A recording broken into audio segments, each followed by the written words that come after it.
Hello बच्चों, let's read the given question. The question says Ampere's circuital law is equivalent to option A Biot-Savart law, option B Coulomb's law, option C Faraday's law, option D Kirchhoff's law. So यहाँ पे we need to understand about the Ampere circuital law किससे equivalent है, ठीक है ना. So basically अगर हम थोड़ी basic understanding की बात करें फर्स्ट,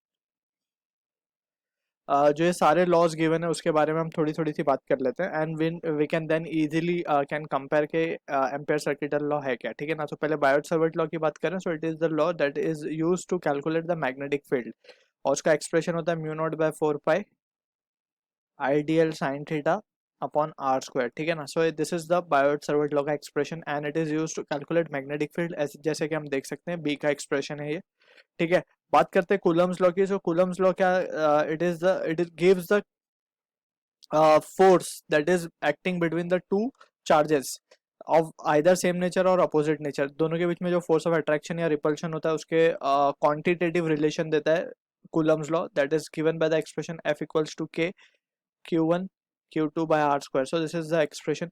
अब ये दोनों ही लॉ अगर हम ध्यान से देखें दोनों इनवर्स स्क्वायर लॉ है, that is upon r square दोनों में आ रहा है, ठीक है ना. So this is about the Coulomb's law and यहाँ पे हम बात करते हैं फैराडेज लॉ की. सो फैराडेज लॉ बेसिकली क्या करता है, Faraday's law it gives the value of EMF induced, ठीक है ना. जब भी फ्लक्स चेंज होता है दैट इज मैग्नेटिक फ्लक्स, जब भी चेंज होता है सो ईएमएफ इंड्यूस होता है. So that is the statement given by Faraday's law, that is E equals to d phi by dt, that is change in magnetic flux with respect to time, that is magnetic field.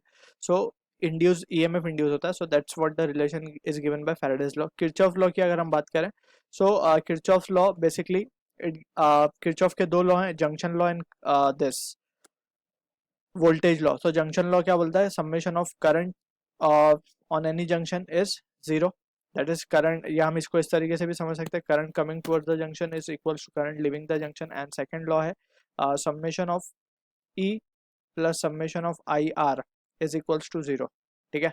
So this are the laws we have described over here. तो सबसे पहला है Biot Savart, second Coulomb's, third is Faraday's and line से हमने सारे law के बारे में लिख दिया और वो क्या है exactly that we have discussed. Now अब हम बात करते हैं एम्पियर सर्किटल लॉ की कि किससे इक्विवेलेंट है. सो हम एम्पियर सर्किटल लॉ को पहले समझते हैं कि Ampere circuital law is the law that is used to calculate magnetic field, या बेसिकली हम यूं कहेंगे मैग्नेटिक इंडक्शन, ठीक है ना. And it is useful in high symmetrical cases, ठीक है ना.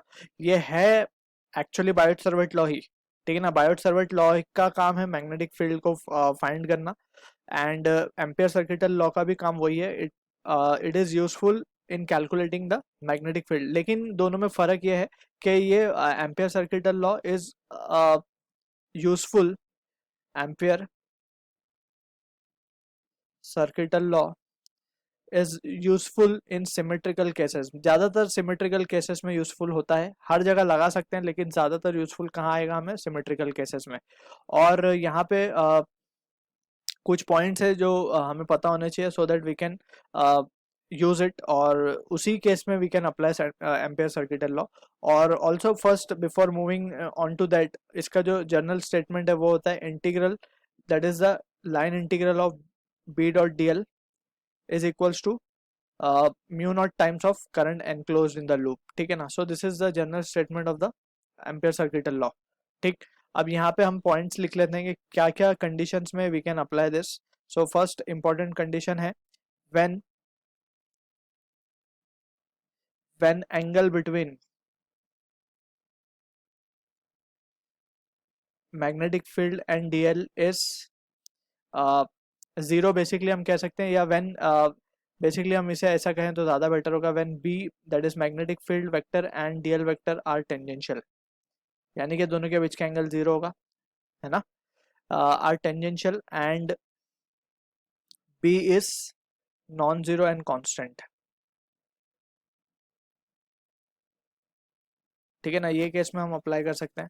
सेकंड केस है when B bar and D L bar are perpendicular. अगर ये परपेंडिकुलर होगा तो ये वैल्यू जीरो हो जाएगी. क्यों जीरो हो जाएगी, because we can clearly see B dot D L का हम क्या ले रहे हैं, डॉट प्रोडक्ट ले रहे हैं, और डॉट प्रोडक्ट में we write B D L cos theta, और कॉस थीटा मीन्स थीटा की वैल्यू अगर हम 90 डाल दें so it will be zero. So in that case also we will directly apply this ampere circuital law result. और third है जो that is magnetic field if magnetic field B is 0, ठीक है ना. सो ये तीन केसेस में यूजफुल है. अप्लाई हम कहीं भी कर सकते हैं, but highly in the symmetrical cases या फिर ये तीन कंडीशन सेटिस्फाई हो रही है तब ये अप्लाई करना ज़्यादा बेटर होता है. ठीक है. So we can say similarity किससे मिल रही है इसकी, it is matching with the Biot Savart law. Biot Savart law भी मैग्नेटिक फील्ड फाइंड करता है या मैग्नेटिक इंडक्शन फाइंड करता है, and this law is also use for calculating magnetic induction. So option A is the answer to the question. I hope you understood the solution. All the best.